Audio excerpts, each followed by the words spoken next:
Imagine this. You're on your balcony, and then Spider-Man, out of nowhere, swings by your house. And then you realize you're actually in the game. That's right, we're talking about Spider-Man, a uniquely beautiful one-to-one recreation of New York, with Empire State Building included. I'm blocking you. But not only did they give us this whole ass city, but they also gave us ways to traverse it. You can walk along the streets, breathing in the fresh air and talking to the locals. Or you can take the many subway stations with all the trains, a staple in New York culture. But obviously, the best route is swinging around the city with the best swinging mechanics in gaming history. Sorry, Spider-Man 3 for the PlayStation 3. Spider-Man 4 for the PlayStation 4 is my new best friend. Don't have all that space and have nothing happening there. That would just be a barren wasteland with absolutely nothing to do. That's why this game has a story. Ooh. And that story is split into several different missions. They are the main missions, which is basically what progresses the story. Side missions that are like a sub-story to the actual main story. And then there's the little baby quests that you have to do across the map, which basically gets you collectibles and is a way to pad out the game to about 25 hours. Maybe even 62 if you take your time with it. But I know you may be asking me, how does the story actually go? Well, I present to you my own little summary of the Spider-Man story. Okay, so here we go.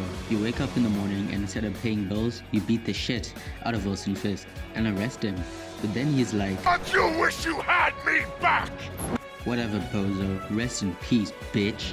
After this, turns out he was right, because a plethora of villains appear, like Shocker, Electro, Rhino, Scorpion, Mr. Negative, and Dr. Octavius, the real Sinister Six. You also find out there's some Bill Nye the Science Guy vial called Devil's Breath, which is supposed to be a Heso Yam for the real world, but at the state it's in, it's a bioweapon. But Dr. Octavius hates Mayor Osborn, so he hates New York, so he infects everyone, but Spider-Man says fuck that and defeats all the villains, effectively saving New York again. Like it's just you and me. Okay, the combat in the game is pretty reminiscent of the Batman Arkham series, with the only buttons you need to know being square, triangle, and circle, with that being attacks, web throwing, and dodging respectively.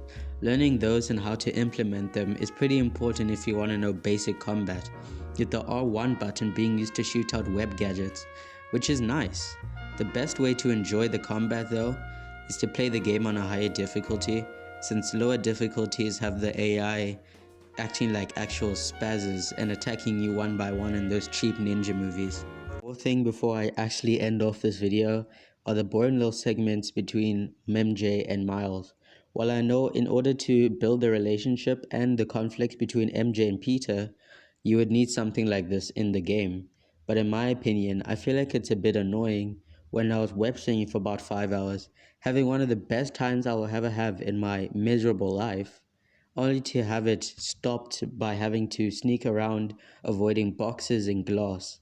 The saving grace is the mission where you're in Grand Central Terminal and you tell Spider-Man when he can take out a guard and which one to take out. That one was pretty cool, and I feel like if that was multiplied into several other kind of missions like this, I feel like it would have been a better inclusion and it would have made me want to play as MJ more instead of whatever they put out with these boring old stealth missions. Anyway, this was Swagmeister69. Thank you for watching. Please subscribe. Wah.